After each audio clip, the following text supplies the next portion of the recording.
I'd say one of the trickiest parts about being an MFL manager is rotating players, dropping players, and keeping the squad fresh.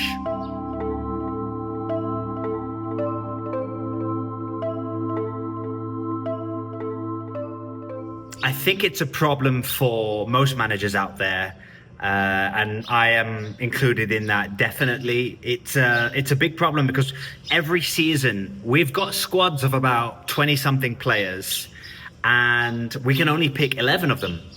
And all 20-something of those players, they want to play every single game, and I think you've got a problem in your squad if you've got players that don't want to play.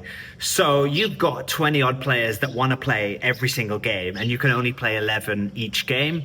So it's a tricky balancing act. It's one of the trickiest things for a manager in MFL, especially, to keep that squad fresh, because they want to play every game, but you can speak to your medical team, you can speak to the science department, you can speak to your coaches. You study a lot more in depth if they're in the best quality of condition to play, if they have any reoccurring injuries, should they be playing every game. And unfortunately, it's not sensible to play every single game of the season for any player. So you've got to rotate that squad. You've got to work out when to rotate the squad, against which opposition do you rotate, where do you pick your battles. Your best players need to be playing in big games, but there's just some games when they have to be rested, they have to be rotated. So you've got to have squad depth, and I think that's something at AFC Amreezy that we've done well this season, is making sure we've got that squad depth. Our squad last season was a lot weaker. The players that we were bringing in weren't quite up to the standard, and I think this year we've got a much better squad in terms of our backup players being of a close quality to that first team. So that's something that I'm hoping gives us an edge towards the end of the season, when perhaps other squads are tiring and our squad is perhaps able to rotate better. Season 6 in MFL began disappointingly for AFC Amreezy, losing their first two games of the season 4-1 and 2-1. But in their last game against Football FC, they were able to get their first win of the season, winning 1-0. The team will now be looking to build on this momentum. It's no secret that we've relied on Koja massively this season. We have had 3 games, we've played 3 games, and we've only scored 1 goal in each game, and he has scored the goal in all of those games. So he's our main man, he's our talisman, he's our captain, and we are fully aware that we've been relying on him for the first 3 games of the season. However, I've been speaking to the medical team at the club, and they're telling me now that he needs a rest. He has the lowest fitness condition out of anyone in the squad, and that's perhaps because we've relied on him heavily in those first 3 games, but he can't play this 4th game. He cannot play, and we're going to have to come up with a plan B, because yes, we've finally got some good momentum going. We've won our first game of the season, but our next game, we're not going to be playing Koja. He's not going to be starting. I've told him that, and he wants to play, don't get me wrong, but he can't play. He can't play every game this season, and we have to pick games when we have to rest him. And this game coming up today, he's not going to be able to play. So we've been working on some different ways of attacking in training, and hopefully we can put those into place, because we still have Butcher. We've still got Butcher up front. He'll be playing today, and we're going to rely on him a bit more heavily. He takes the captain's armband today, and let's see if he can kind of take that pressure. Let's see if he can take Koja's sort of status and help us with those goals. But we want to see more goals from other members of the team as well. We're working on a few things in training that, not just today, but the games coming up in the next couple of days coming up, we want to see goals coming from different places. So we're working on a few different attacking patterns, and hopefully we can make up for Koja's absence. In the absence of Koja, the Butcher was in inspired form, scoring a wonder goal outside the box to give his team the lead. It wasn't an easy watch for the fans though, as in the second half, Ken Bell gave the opposition an equaliser. However, on 73 minutes, when their team needed him the most, the Butcher came up strong from a set piece and scored the winner. It was an impressive performance from the team, who not only rested Koja, but also rested 6 other first-team regulars. I had a feeling that was going to be your first question today. I had a feeling that was going to be the first question you were going to ask me. Of course, Jean-Yves Boucher, or the Butcher as we call him, has been the name on everyone's lips since yesterday's performance, and rightly so. What a performance that was. It was a performance that we really needed. We knew Koja wasn't going to be playing, and we know we have a heavy reliance on him. The first 3 games of the season, he's been our only goal scorer. So we knew that his fitness wasn't ready. He wasn't up for the game yesterday. We knew we were going to have to rest him. So we knew someone else was going to have to come through with the goals. And the Butcher did more than that. He doesn't just deliver goals. It's the leadership as well. A lot of people are asking me, Koja is the club captain. How are you going to miss his leadership on the pitch as well as his goals? But the Butcher is more than capable of a vice captain, and I wasn't worried yesterday when I saw the Butcher leading the players out onto the pitch, wearing the captain's armband. I could see it in his eyes. We were in safe hands. He knew that he needed to step up a bit, raise his game in a different way than usual, because a lot of people think he's a striker. He must be scoring goals. If he doesn't score goals, Koja's the main striker and he's not as good. But a lot of people don't realize is that he's mainly a provider. He's a great partner for Koja because Koja loves to get behind the defence, loves to score those goals. But the Butcher, if you look at his stats this season, last season especially, he's getting more assists than goals. He's a provider, but yesterday we needed him to be the goal scorer, not the provider. And he understood the assignment. You can see that from him scoring the 2 goals and winning us the game, because that's what we needed from him. And he understands what's needed from him as a player. He's that kind of individual. He's not very selfish. He's a team player. A lot of people forget, we signed him in the same transfer window that we signed Koja. And when we signed him, he was higher rated as a striker than Koja was, because Koja had an incredible development last season, going up by 8 overall ratings. However, when he first started, Butcher was the main guy. The Butcher was our top-rated striker at the very beginning. Not for long, Koja quickly went up and surpassed his rating. And a lot of players, that would have taken a huge hit to their ego, their work rate would have dropped, they would have been less motivated, less determined, their pride would have taken a hit. But the Butcher understands what's best for the team, and he understood that back then. And that's what's remarkable about him, and that's why they've been such a great partnership last season, because Koja has that little bit more of a selfish streak, wants those goals, wants to be the kind of main goal-scoring man, and the Butcher is more of a team player, loves the assist, wants to see the team perform well, and he understands as a partnership how he has to play. So yesterday he also understood he was going to be the main guy up front, had to step up. So we're delighted, because this is not going to be the first time that this is going to happen. We're going to need to rotate the team. It's a big problem for us as a team, is our reliance on Koja, because he's such a remarkable player that we can't play him every game for a start, but we also can't expect our players to be at his level. At his player, at that kind of price, the kind of fee he would demand, and our kind of relatively modest budget as a club, we can't afford 11 Kojas. So we're going to have to treat him carefully and expect him not to play every game. And it's going to be a problem for us, but it's better to have that problem than have a squad without him. That's how I look at it. So yes, Koja wasn't in the team yesterday. He will be back for today's game. And let me tell you, I can reassure the fans, he's itching to get back onto that field. I mean, he understands why he was dropped yesterday. There's no complaints there. There's no bad feelings. However, and this is what we love about him, he's itching to get back and wants to prove a point. He misses being out there on the field wearing the AFC Amreezy shirt. So he can't wait to get back out there. And I hope we get not only the best out of him, but I hope we see more of how the team were playing yesterday. I hope we see it wasn't just Butcher's goals that got us the win. It was what we've been working on in midfield. It's been working on as a whole team, basically, our attacking play, our attacking movements, the way we're passing, the way we're creating chances. I think we saw yesterday, we were creating a lot more chances than we were in previous games. So with Koja coming back for this game, and if we can keep playing like that with our more creative passing, I think we should see a good performance from the boys. So yeah, hopefully we can keep that going into the next game. And yeah, let's see if the Butcher can keep scoring the goals too, as well as Koja coming with some fire in his belly. Could be great.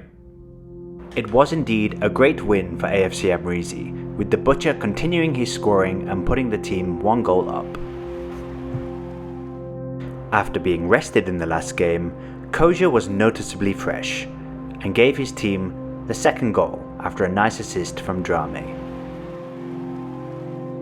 Koja wasn't done there though and added a 3rd goal for AFC Amreezy with a stunning free kick.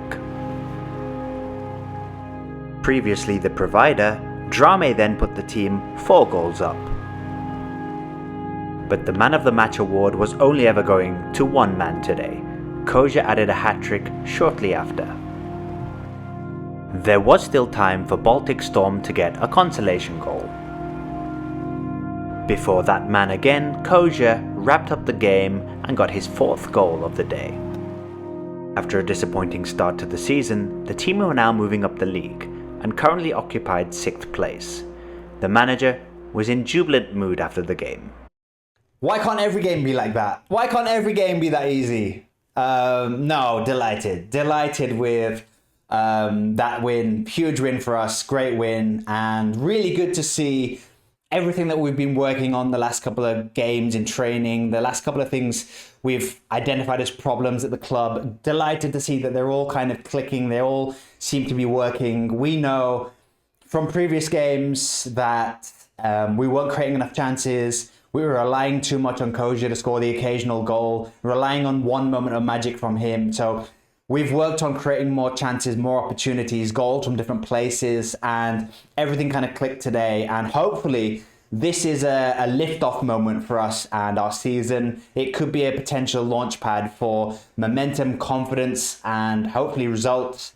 So yeah, delighted to see the lads performing well today. Koja coming back with fire in his belly, scoring that many goals, showed something. He missed being out, so it was good to see him back scoring the goals. But not just good to see him scoring goals, good to see other players getting involved with goals coming from different places on the pitch. And it's a great win for us. And Koja, obviously, he's going to get a lot of the headlines. But I want to put a special mention out there to Drame.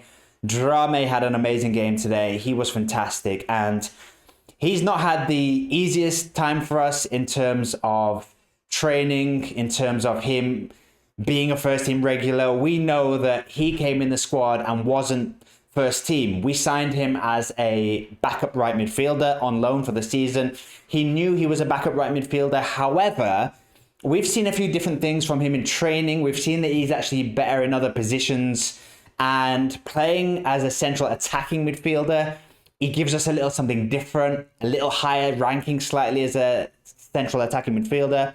We know that from him, so we've been playing him there recently, and he was fantastic today.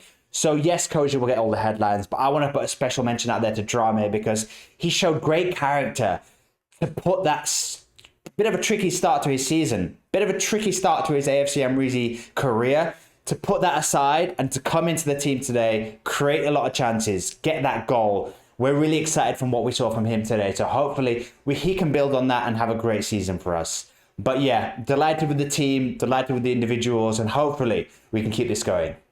Thank you. We had some great news from our training team today. Mena has tear broke.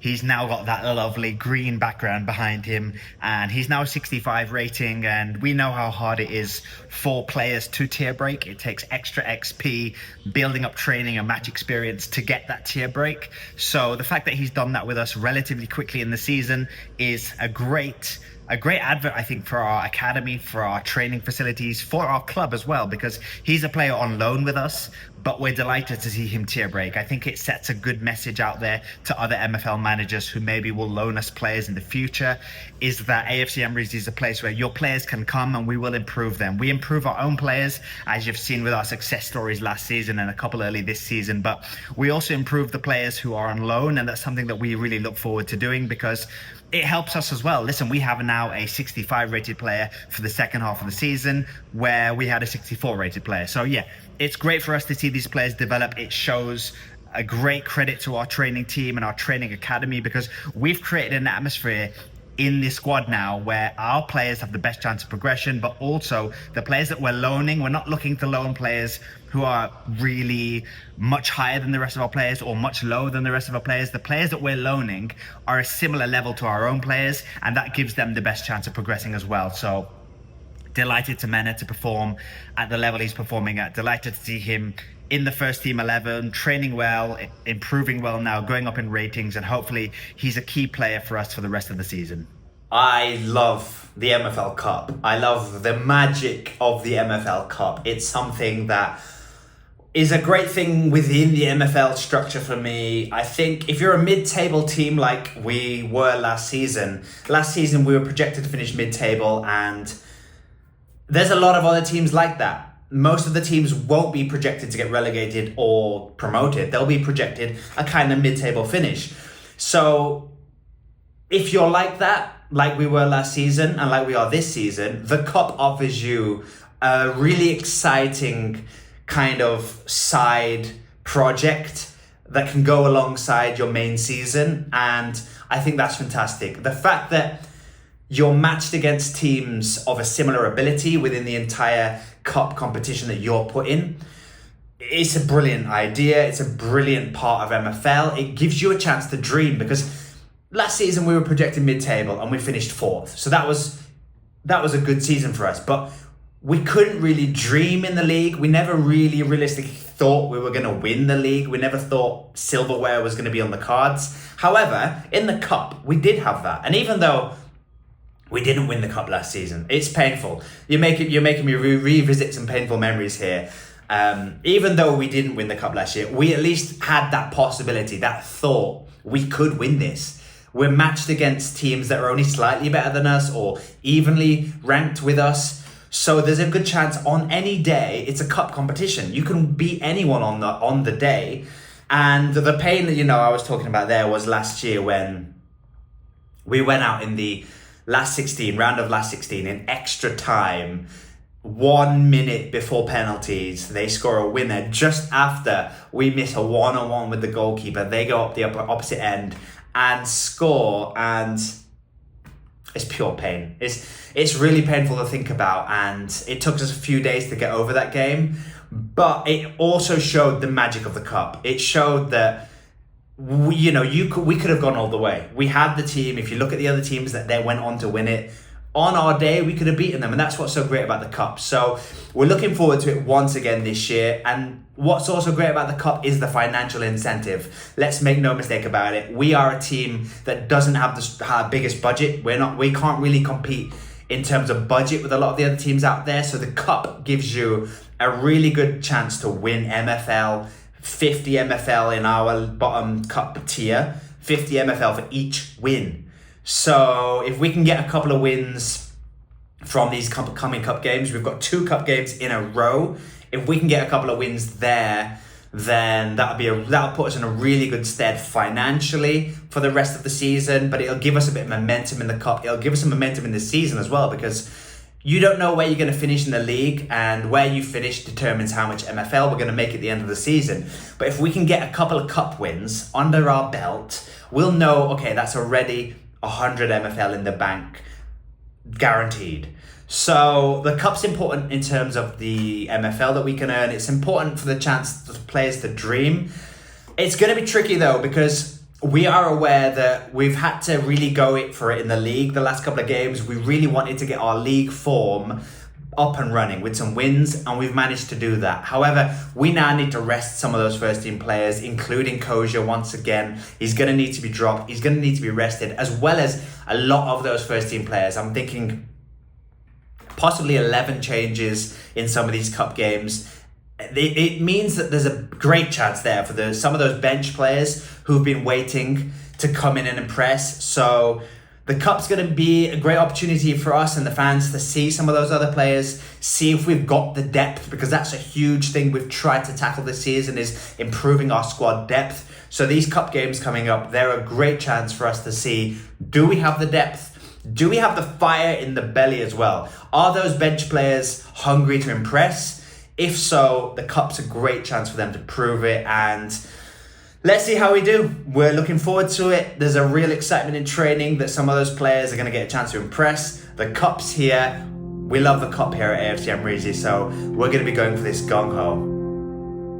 The team win their first cup game 1-0 thanks to this goal from Castilla. The second game, however, is more eventful, and Pierre-Eric Israelson puts the team 1 goal up. As one of a few players not rested from the first team, Lucy then puts the team 2 goals up. The only downside to the 2-0 win is a red card to right back Mac. After the first 2 games played in the cup, the team are in the best position possible, with 6 points from 2 games.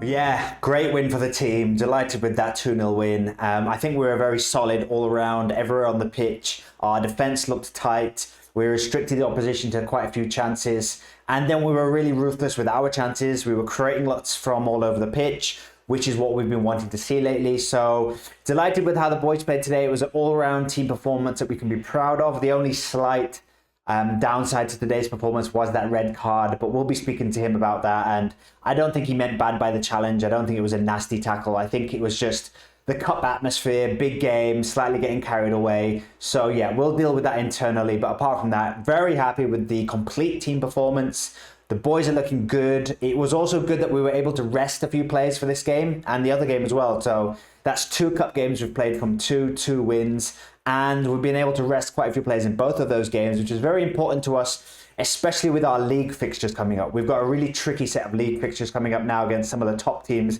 in our league. So it's good that we've been able to rest a few players for them. And it also takes the pressure off slightly off those other cup games where we can now keep resting players and possibly still have a good chance of progressing to the next round. So that's something we're delighted about. But yeah, we've got to enjoy this moment today. But in a couple of hours, we've got another game today. It's that time of the season where you've got 2 games in one day quite a few times. So we've got another game coming up. We've got to enjoy this success for a short amount of time, but then we've got to refocus for that next league game in what should be a really tricky league game. So we're going to need to be at our best for that to get anything from that. So yeah, enjoy the moment and then back to the hard work. Thank you. Matchday 6 was a tricky game against Thorns, but the team went 1-0 up thanks to a magnificent goal from Drame. The joy was short-lived as the opposition equalised in the second half. The team were outplayed and ended up losing 2-1 thanks to this goal from Manfred Perrin. Philipson made things worse as the team once again received a red card. Yeah, listen, not the best result yesterday, but we knew we were playing a tough team, and there's still a good atmosphere out there in training. The lads are still in good mood. They understand the schedule. Listen, we're not an unrealistic team. We understand there's plenty of teams in this division better than us with stronger players, and those games are always going to be more tricky. And it's important for us to realize we're not going to win every game this season. We are going to lose plenty of games. And yesterday's game was just an example of that. A really tricky defeat. What was very frustrating for us was how quiet they kept Koja. I think that is a slight problem we're going to have with having one obvious player who's our danger man. The opposition know that. They know that they're going to set their tactics to keep him quiet. And it's very hard for us to, when he's being man-marked out of the game, to find a different way of playing. But that's a challenge that we've got to take on this season. It's not going to be the first time that Koja is kept quiet by our positions, and we have to find a plan B. So a very frustrating game today. What was also really frustrating for me was the red cards once again. Listen, I know my players are motivated. I know that they want to win. When results aren't going our way, they're frustrated, but we've got to keep a better check of our aggression, because 2 red cards in 2 games in a row now is not what I want this club to be about. I want them to show some aggression. I want them to show some fight, but I don't want, there's a line to be crossed. And the last couple of games, I think emotions have been bubbling over. So it's my job now as manager to try and contain those emotions, to try and keep the aggression possibly not as high as it's been. And I'm going to take that on the chin, because we've got a tricky game next. We've just lost the game 2-1, and now we've got a game in the league against a team that's a bit more evenly matched to us. So this is a game where we can possibly think about winning. We should set up to be winning. We should be putting our best players out there and giving us the best chance of a result here. I want to see a bit more control from the aggression point of view. I want to see us attacking a few more different ways and hopefully get back to winning ways. But yeah, let's see how that goes. The first thing though is we have to keep cool heads and not get carried away like we have in the last 2 games. A frustrating game with missed chances aplenty ends goalless. It's really, really disappointing to be back in a position where it's 2 games without a win again, like it was at the beginning of the season when we went 2 games without a win. It's disappointing to be back in that position because we were building some momentum. We were getting a few wins in a row. Confidence was growing. And to be back in this position is really frustrating, especially after yesterday's game where it was one of those games where we created plenty of chances. We had our opportunities. We got the ball in the right places. The strikers were being fed with the right kind of service. But it was one of those games when the shooting boots went on. And I think in one sense, we have to accept that. We have to accept that there's going to be games like that. MFL is not straightforward. It's not a case of you're going to win every game if you have the right tactics. There will be games like that where, yes, you have the right tactics. You put the right players out on the pitch, but it's like yesterday, zeros all around, 0-0. And we've just got to pick our heads up after that. It's very frustrating to go 2 games without a win. It does feel a little bit like a step back because we were building something. We were getting some momentum going. You're starting to think that tactics are great. Players look great in these positions. Everything's working. And then to go 2 games without a win is really tricky, both physically. Some of these players are tired now, but also mentally. And we've got a cup game next, and we're in a little bit of a luxurious position where we've won our first 2 cup games. So we're doing quite well in the league, in the cup league that is. In the actual league, we kind of need to focus our energy a bit more because a defeat and a draw now means that we were looking up at the table. We were in that good position. That's what's so good about getting those wins in a row. You stop looking over your shoulder. You stop looking behind yourselves in the league. You start looking up. You start going, how many points are we off promotion, off a promotion place? How many points are we in the cup off progressing to the next round? You start to look upwards. And that's a really good feeling as an MFL manager where that's the direction you're looking. Now, after 2 league games without a win, once again, we're starting to look a little bit behind our shoulders, going, how far off are we off the bottom? And that's not a position that I like to be in. So this cup game, we're in a good position in the cup, being top of the group so far with 2 wins, that we can probably rest a few players again. And not only is that needed in terms of fitness, some of those first team players who've played the last 2 games, they need a rest again.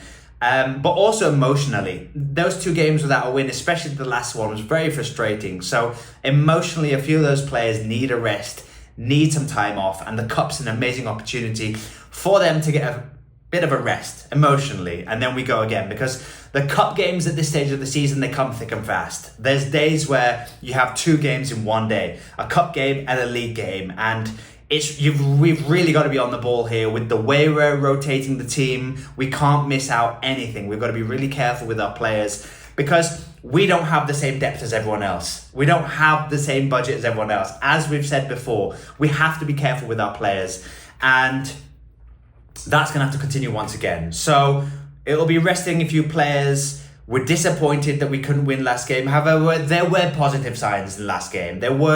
Our discipline looked a lot better. Thankfully, not another red card. So our discipline's looking better. We're creating chances. I'd be more worried after a 0-0 if we weren't creating any chances. If there were no highlights for us to look at, if there were no saves from the opposition goalkeeper. So our XG looked healthy. We're creating chances. We've just got to hope that we can stop putting those chances away in other games. And yeah, that the players don't take it too hard. But yeah, we are in a tricky position. It's a tough position to be in as an MFL manager. I understand the pressure comes to me first. The players go 2 games without a win. Once again, I'm in a tough position where the media, the pundits, all the voices around MFL are saying, is the manager making mistakes? Should he change his tactics? Does he need to be playing his different positions, players in different positions, playing different players at full stop? Does he need to be changing the tactics? And,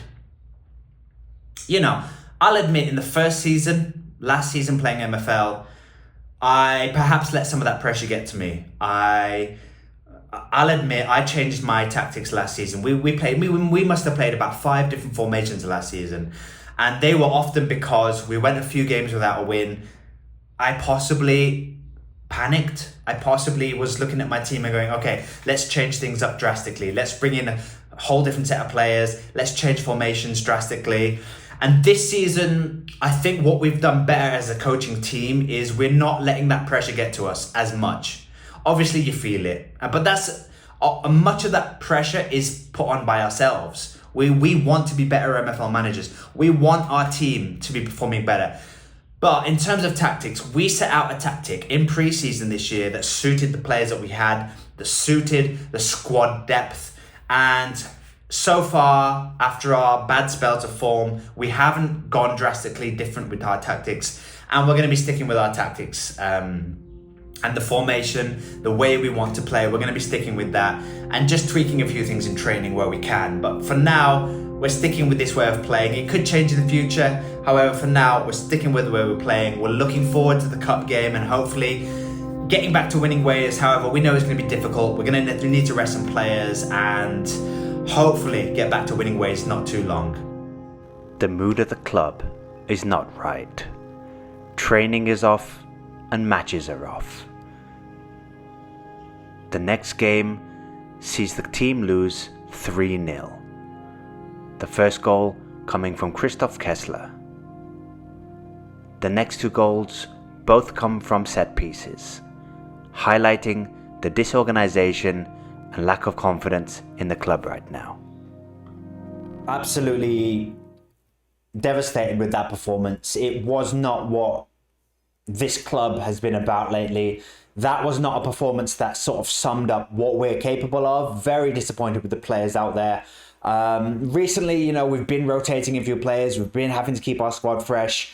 And we got by in the first few games of the season, rotating, seemed to get away with it. But I think now, possibly the lack of squad depth is showing. And I understand lots of criticism is going to come my way. The board are going to be putting pressure on me. The fans, the pundits, everyone's talking about, should we be playing in a different way? Should we be investing and buying different players, better players? But listen, I can only do the best job I can with what I've got. I don't have, an unlimited amount of funds from our board to spend. We are playing on a budget. Our squad is not the richest team out there. We understand that. And I think there's got to be a bit of realism. I think these last 3 games without a win now, it's really showing people, listen, we've got to be realistic. We've got to be pragmatic. We've got to focus in games where we think we can get wins and accept that there's going to be lots of runs like this where we're going to come up stuck against it. And I understand this pressure against me, but if this is the kind of backing I'm getting from the board, I can only do what I can. And this is not me, complaining, throwing toys at the pram, saying, I want more, spend more, we need more. It's just me asking I need a little bit of realistic thinking out there. I need people to be realistic when they give us criticism and say we should be doing better, because yes, we should be doing better. We want to win every single game we play. However, people need to realize we're not going to win every game. There's going to be periods like this all season. We've got a really tricky set of fixtures coming up now, and I want our players to be ready, because I'm worried if our players are letting their heads drop now, it's going to get a lot harder.